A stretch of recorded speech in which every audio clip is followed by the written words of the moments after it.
Buxa forest সংলগ্ন এলাকায় 150 বছর অধিক বসবাসকারীদের জীবনে নেমে আসছে দুর্দশা। বিশেষ করে ট্রাইবেল শ্রেণীর বসত ভূমি ছিনিয়ে নেওয়ার পরিকল্পনা করছে বন দপ্তর।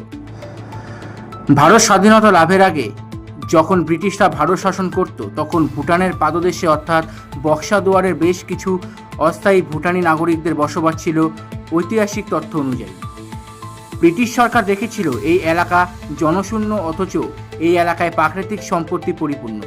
প্রাকৃতিক সম্পদ লুট করে বিদেশের বাজারে পাচারের জন্য সম্ভাব্য ব্রিটিশ সরকার অখণ্ড ভারতের বিভিন্ন জায়গা থেকে বিভিন্ন সম্প্রদায়ের মানুষকে একত্রিত করে বক্সা ফরেস্টে বসবাসের ব্যবস্থা করে দেয়। সেই আমলে ব্রিটিশ সরকার বর্তমানে এখানকার বসবাসকারী মানুষের পিতামহদের দিয়ে কাজ করিয়ে ব্রিটিশ সরকার ব্যবসা বাণিজ্য শুরু করে। ব্রিটিশ সরকারের আমলে সেখানে রেলপথ তৈরি করে বর্তমানে এখানকার বসবাসকারীর জনগণের পূর্বপুরুষরা। আজ তা ইতিহাস, কিন্তু তার ধ্বংসস্তূপ আজও আছে। এখানে যারা বসবাস করছে তারা কেউ স্বেচ্ছায় আসেনি, তাদেরকে আনা হয়েছিল। তাদের সংগ্রাম করে বাঁচতে হয়েছিল বনের প্রাণীদের সাথে। ব্রিটিশ সরকার প্রাকৃতিক সম্পদ লুট করে নিয়ে গেছে এখানকার বসবাসকারী মানুষের ওপর অত্যাচার করে। আজ আবার অত্যাচার শুরু হলো তার বিপরীত কারণে। বর্তমান সরকার হয়তো দেখছে এখানে জনগণ থাকলে অবাধে বনের জঙ্গল পরিষ্কার করা কষ্টকর, তাই যাতে কেউ প্রতিবাদ না করতে পারে সেই জন্য পরিকল্পনা করে চলছে উচ্ছেদ অভিযানের প্রক্রিয়া। বর্তমানে এখানকার বসবাসকারী মানুষের জন্মভূমির মায়া তারা ত্যাগ করতে পারছে না। তারা এখানকার পশু পাখিদের সাথে অভ্যস্ত হয়েছে, তাই তারা চায় না অন্য কোথাও যেতে। তারা চায় এখান থেকে বনকে রক্ষা করে বনের পশু পাখিদের সুরক্ষিত রেখে বাঁচতে। সেই উদ্দেশ্যে বক্সা রিজার্ভ ফরেস্টের ফিল্ড ডাইরেক্টরের কাছে একটি আবেদনপত্র জমা দেয়। দেখব সেই আবেদনপত্রটি।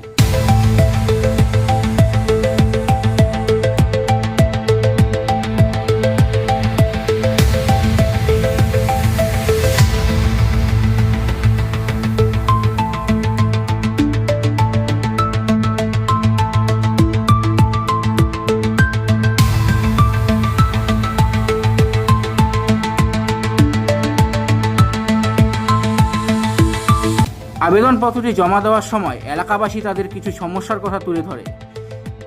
সেই সময় কি কথা হয়েছে শুনবো। Article 343A constitution of India, ওইটাও একটা প্রভিশনালি একটা ভায়োলেশন হয়েছে। যাই হোক, আইনদাতে এইরকম হবেন মানে করবেন না।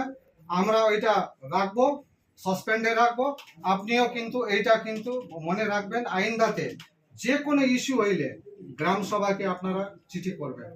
আর রাজা ভাতখোয়াতে এই যে আপনাদের মনোমানি যে সিমেন্ট আছে কি আছে না আছে যাচ্ছে হ্যান দেন, আপনাদের ওইখানে কি ইলিগাল অ্যাক্টিভিটিস হচ্ছে ওইখানকার দেখার তদন্ত। কিন্তু আইনদাতে আমরা চাচ্ছি ওইখানে গেটে আপনাদের শুধু পার্সোনাল না, আমাদের গ্রামেরও লোকজন থাকবে। রাজা ভাতখোয়া গ্রাম সভা থেকেও ওইখানে লোকজন থাকবে। ওই ছেলেগুলা যত ডিএল ফিএল হ্যান ত্যান আপনাদের যে সমস্ত কর্মচারীগুলো আছে ওদেরকেও ভালোভাবে আপনারা ইনস্ট্রাকশন করে রাখবেন, যাতে আইনদাতে এই আমাদের কোনো যে কোনো ফান্ডামেন্টাল রাইটসের আর আমাদের কনস্টিটিউশনালি যে প্রোভাইডগুলো আছে রাইটসগুলো, ওইটা উল্লঙ্ঘন হইলে আমরা কিন্তু কোনো পক্ষে আমরা লাইভলিহুডটাও খেয়াল রাখতে হবে। সেটা কিন্তু দেখব। ঠিক আছে, আমি যেটা কথা আপনারা দিচ্ছি আমি আপনাকে আপনার এটা আমাদের বিকল্প। এই যে আজকে কিছু হচ্ছে না, ঠিক আছে, আপনার কনক্লুশনে কিছু হচ্ছে না বলে এটা আমি বিকল্প আপনার কথা আমরা বলছি। শুনুন, রাখলাম। আপনি যে আমরা মেনে নিচ্ছি গেটের কথা বলছেন, আমি অলরেডি রাজাভাতখাল চেকপোস্টে যে থাকে এবং রাজাভাতখাল যে বড়বাবু আছে তাকে অলরেডি তাকে বলে দেওয়া হয়েছে এখানকার যারা লোকাল রেসিডেন্ট বা যাদের রিলেটিভ এই 3 মাসের জন্য, এটা অন্য সময়ের জন্য বলা হয় না, অনলি 3 মাস। অন্য সময় তো টুরিস্টও আসে, এটা নিয়ে কেউ কখনো বাধ্যবাধকতা করে না। যেহেতু 3 মাস আমাদের ফরেস্ট বন্ধ থাকে, আপনাদের রেসিডেন্ট এবং আপনাদের যারা আত্মীয় স্বজন আসতে পারে, আপনাদের রিলেটিভ আপনাদের বাড়িতে কোনো অনুষ্ঠান হোক বা যাই হোক, এটা নিয়ে গেটে কখনো আটকাবে না। আর 2 নম্বর যে আদার্স কোনো জিনিস যদি সিমেন্ট রড বালি আসে, এবার বলি যেহেতু ওই গেট পার, এটা একটাই গেট, এই গেট পারে আসতে এবার ব্যাপারটা হচ্ছে একটা জিনিস আমার করতে হবে, সেটা হচ্ছে আপনারা যেই হোক, আমি প্রত্যেকের মধ্যে বলে দিচ্ছি, যেই একটা কিছু একটা কনস্ট্রাকশন করতে চান সেজন্য অ্যাটলিস্ট আমি বারবার বলে আসছি আমাকে জানা, কারণ আমার এটা দেখার কর্তব্য as a forest range officer, কনস্ট্রাকশনটা ফরেস্টের জমিতে হচ্ছে না অন্য কোথাও হচ্ছে, এটা আমার কিন্তু রাইটস আছে। এই জিনিসটা দেখার জন্য আমাকে জাস্ট 1 দিন বা 2-3 দিন আগে আমাকে একবার ইন্টিমেশন দিতে হবে। আমার স্টাফ যাক বা আমি যাবো গিয়ে ইনকোয়ারি করে নেব। যদি ওটা ফরেস্ট ল্যান্ড না হয়, যদি আপনাদের পাট্টা ল্যান্ড হয়, আমার কোনো আপত্তি থাকবে না। আমি ওখানে অলরেডি যেটা করি, অলরেডি আজকে নয়, কন্টিনিউ করে আসলে আপনার প্রত্যেকে জানেন, যদি জিনিসটা করে আসছে আমি তাহলে কোনো অসুবিধা থাকবে না, আমি ওখানে অ্যালাউ হয়ে যাবে, এটা একটা ফ্যাক্টর। 2 নম্বর হচ্ছে আরেকটা জিনিস যেটা বলার, আপনার প্রত্যেক আছেন সুযোগে বলেও দিচ্ছি, আপনারা আছেন যেটা আপনার আলাদা করে ডাকতে হতো, ওই যেটা জেএফএমসি বা গ্রাম সভা যাই বলছেন, দুটো আলাদা জিনিস। কিন্তু জেএফএমসির ব্যাপার নিয়ে নতুন করে আমি 28 মাইল 29 মাইল এবং যতগুলো না হবে না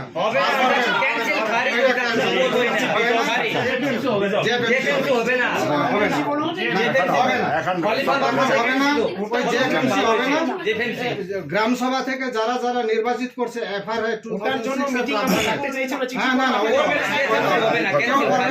আর এফআরসি কে আপনারা মান্যতা দিবেন, যেটা রুল আছে ওইটা, হ্যাঁ, যে এক্সিস্টিং গভর্নমেন্ট অফ ইন্ডিয়া যে রুল তৈরি করছে ওইটাকে আমরা মানবো।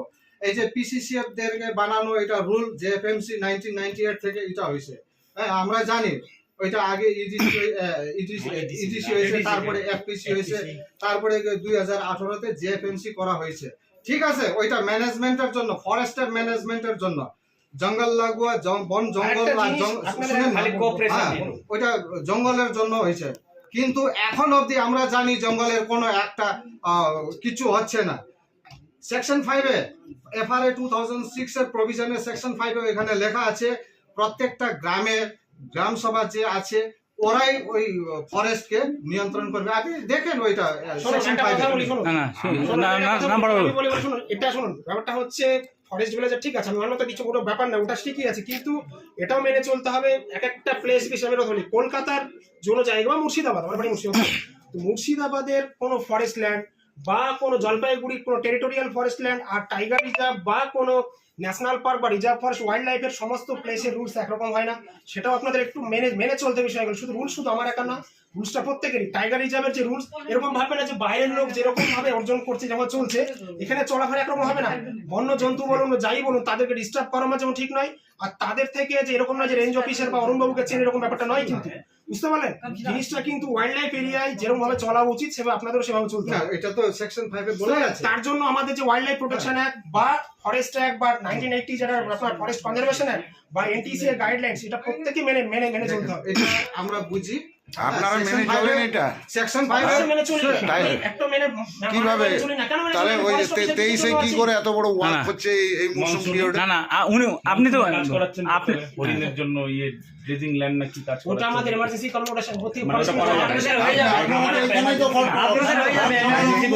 আপনার টাইগার ইন্ট্রোডাকশনের জন্য টাইগার ইন্ট্রোডাকশনের জন্য বর্ষাকালে ক্লোজিং পিরিয়ডে মিনিস্টারের অর্ডার হয়েছে, মিনিস্টারের কাজ করছে। ও আচ্ছা, এমআইসির অর্ডারে ক্লোজিং পিরিয়ডে হচ্ছে, ক্লোজিং পিরিয়ডে এমআইসির অর্ডারে ক্লোজিং পিরিয়ডে আপনারা সেটার জন্য জবাব আমি দেব না, আপনি তো বলেন সেটার জন্য আমি জবাব দেব না, কে দেবে? সেটার জন্য জবাব ডিপি সাহেব আছে, যেখানে আপনি হুইপ জারি করছেন, এই করবেন না। আপনারা বলছেন আমাদের বাড়িতে কেউ যদি বাইরে থেকে লোক আসে তাহলে টুরিস্ট, বাইরে থেকে লোক এই সিজনে কেন আসবে? কেন আসবে না? আমার বাড়িতে আত্মীয় হচ্ছে তো টুরিস্টের প্রশ্ন আসলো কোথা থেকে? টুরিস্ট না, আমি আত্মীয় নিয়ে শুনুন, আপনাদের রিলেটিভ নিয়ে, আচ্ছা রিলেটিভটা আপনার সংখ্যাটা কি? রিলেটিভ হচ্ছে আপনাদের রিলেটিভের জন্য আপনারা বলতে রিলেটিভ আসবে, কেন বলবো? কেন বলতে যাবো? এত কথা বলি না আমরা। আরে আমার কথা বাইরে তো শুনুন, যার লামা টাইটেল বা যার হয়তো দুঃখ না যেরকম আপনি বলছেন তাহলে তো আমাদেরকে কেন হবে না? কেন হবে না? কেন হবে না? কেন হবে না? কেন হবে না? বর্তমান বনের যে পরিস্থিতি তাতে পরিষ্কার বন ধ্বংস হচ্ছে প্ল্যান্টেশনের নাম করে। প্রত্যেক বছর যে পরিমাণ গাছ কাটা হয় সেই গাছ কাটার ফলে বনের যে ক্ষতি হচ্ছে তা বোঝা যায় বনের মধ্যে পশু পাখির অভাবের মাধ্যমে।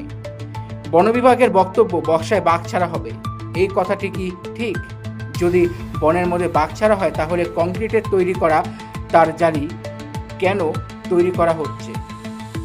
এতে পরিষ্কার বনের ভেতরে নয়, বনের ভেতরের খাঁচার ভেতর ছাড়া হবে বাঘ।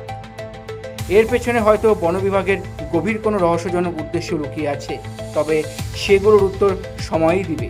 দেখব বনের ভেতর বর্ষাকালে আইনকে অমান্য করে যে খাঁচা তৈরি করেছে তার ছোট্ট ভিডিও। আইনত আমাদের আপনাদের, কিন্তু একদম আইনত কিন্তু আমাদের। আমি সেটা বলছি না। আপনি যখন এখানে করিডোরে ঢুকছেন, না না কোনো আমাদের জন্য কোনো তাহলে আপনারা corridor নেই। গাড়িটা এখানে রাস্তায় রেখে আসলেন কেন এখান পর্যন্ত? না, না, পায়ে আমরা- হেঁটে আমরা- আপনাদের অ্যাক্সিডেন্ট হতে পারতো তো। না না না আমরা গাড়িটা ওখানে রাখছি। আপনাদের Accident হতে পারতো তো। আপনারা যেভাবে এখানে র্যান্ডমলি কাজ করছেন, দেখুন, এটা ওরকম মেইনটেনেন্সের করতে কাজ, চাইছি। মেইনটেনেন্সের কাজ আছে এটা আপনাদের। তো এখন আমাদের অ্যাক্সিডেন্ট তো আমাদের গ্রামের ভিতরে হলেও ফরেস্ট লাইবিলিটি হয় না, জঙ্গলে কি নিবে একটা লাগবে? বাড়ি করবে তখন তো এলিগেশন আপনারা বলেন যে আমাদের রিপেয়ারিং এর কাজ করতে হবে না? একদম করবেন না। কেন করবেন এখন? ওয়াইল্ড লাইফ মিটিং টাইম না, রিপেয়ারিং নাকি ব্রিডিং টাইমের মধ্যে কি করে হচ্ছে? মেইনটেনেন্সের কাজ তো, মেইনটেনেন্সের কাজ না এটা মেইনটেনেন্স আমাদের খাঁচাটা কি নতুন করে তৈরি হচ্ছে? খাঁচাটা একদম থেকে আপনারা নতুন করেছে ওখানে কোনো নতুন হয় না। নতুন আছে কনক্রিট নতুন জেসিপিটা আসলো কি করে এখানে জেসিপিটা মেইনটেনেন্সের কাজ হচ্ছে, তো ওটা উইক হয়ে গেছে, ভেঙে যেতে পারে যে কোনো সময়, সেজন্য এটা করা সেটা হচ্ছে। গ্রামের দেখুন, রাস্তার কাজে এটা তো গ্রামের রাস্তার কাজে জিপি থেকে টেন্ডার হওয়ার পরে কাজে যখন জেসিপি যায় তখন ইলিগাল হয়ে যায়। শুনুন, এটা তো এর ভিতরে কি করে আনলেন জেসিপিটা? আপনাদের নিশ্চয়ই গ্রামে কাজ করেন, প্রসেস মেনে করুন না, কি করে আনলেন আপনি? প্রসেস মেনেও তো আপনারা পারমিশন দেন না। এবার দেখুন, আপনারা যদি প্রসেস মেনেও পারমিশন পাওয়া যায় না। স্টেটমেন্ট আছে এখানে জেসিপি দিয়ে র্যান্ডম কাজ হয়েছে, আছে আমাদের কাছে। একটা হাতে তালি বাজছিল তো দেখি না কতটুকু বাজে। আর আমাদের জঙ্গল আমরা আজকে কার পারমিশন নিব? কে পারমিশন আমাদের দিবে? জঙ্গলে কত আছে আমরা কত অফিসার এখানে কত গেল কে পারমিশন দিবে? আজকে নাকি আমরা দেখুন, আমি তো এমনি এখানে- পারছে এটা দাদার এমনি আমার পারলো। জঙ্গল তো এটা, আমার বাপ ঠাকুরদার জঙ্গল। আরে, আপনি কে পারমিশন ভালো দিবেন? তো, আমি পারমিশন দেওয়ার আপনি তো জন্য বলছেন নাই। এখানে As per law তে, as Who per are law you? তে- কিসের লোক? Who are you? আপনি কে? আপনি খালি আমি রেন্ডম আপনি একজন পাবলিক সার্ভেন্ট। Public servant. আমি public। পাবলিক একদমই, সার্ভেন্ট হলে তো একদমই তো। পাবলিকের কি দয়া করছেন, কি ভালো কাজ করেছেন আপনি- একটা বলুন তো। আপনারা একটা কাজ allow বলুন না, করেন, পাবলিকের জন্য কি ভালো কাজ করেছেন একটা বলুন। পাবলিকের জন্য এই বন এবং হ্যাঁ? বন্যপ্রাণী সংরক্ষণের জন্য তো আমাকে বন তো রেখেছেন। আমাদের আছে, এখন তো আপনার চাকরি আছে। বন আছে দেখে আপনার চাকরি আছে। ব্রিডিং টাইমে দুই বেলা ঢুকতেছে আপনাদের, একদমই। বেলা মতন ঢুকতেছে। একদমই। আর আমরা আমরা এখানে আছি জঙ্গলে বলে বন আছে। জঙ্গলে আমরা ওয়াইল্ড লাইফ হয়ে গেছি। আমরা এখানে ওয়াইল্ড লাইফ। আমি তর্ক করার জন্য আপনার সাথে কথা বলছি না, আপনারা যদি বেরিয়ে যেতে চাচ্ছেন বেরিয়ে যান। চলো চলো চলো কথা বলি। ঠিক আছে? তো আপনি যেটা বলেন অথরাইজের আপনাদের কথাটা, নামটা একটু বলে যান তাহলে একটু। আপনি খোঁজ নিয়ে নেন ওইখানে, আপনার প্রচুর লোক আছে এখানে, নিয়ে নিন। নাহলে সব আই কার্ড যদি লাগে বলবেন, আমরা গেটে নিয়ে আসবো I card, voter I card. তার পার হয়ে আসি নাই তো আমরা এখানে, বাবা দাদুদের আমল থেকে আছি, ব্রিটিশ পিরিয়ডে। আপনি তো চোখে দেখে আসছেন, আর কয় বছর কয় মাস হয়েছে এখানে বক্স ফরেস্টে। কানুন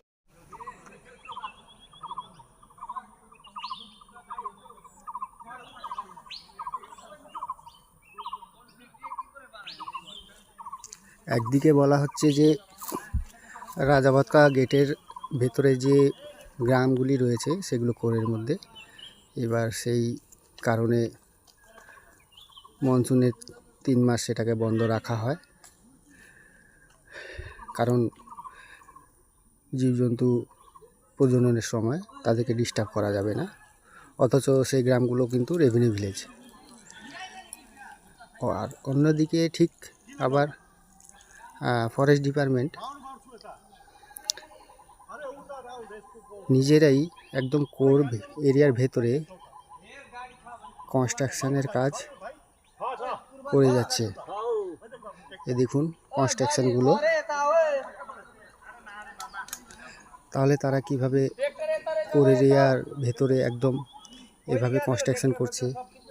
ট্রাক্টর, তারপর এখানেও গাড়ি রয়েছে, দেখুন একটা কোন একটা মেশিন এর গাড়ি, ওদিকে একটা আরো গাড়ি রয়েছে পেছন দিকে, আরো এখানে জেসিবি, ট্র্যাক্টর এগুলো দিয়েও কাজ হয়েছে। এই চাকার ছাপগুলো দেখলে আপনারা বুঝতে পারবেন, দেখাচ্ছি আপনাদের।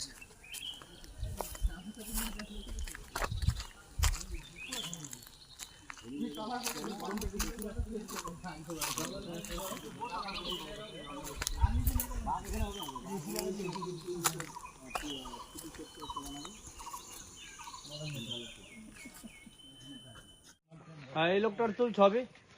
লোক কত ঢিসা খায়, আমাদের বস্তি থেকে 4জন 5জন কাজ নিয়ে যায়। পিছনে কনস্ট্রাকশনের গাড়ি কোনো একটা, ওই সাদা গাড়িটা জঙ্গলে কোর জঙ্গলের ভিতরে। প্রশ্ন হচ্ছে, বনের ভিতরে যে সমস্ত উন্নয়নমূলক কাজ হচ্ছে তা জানানো কি কোনো প্রয়োজন নেই বনবস্তিবাসীদের?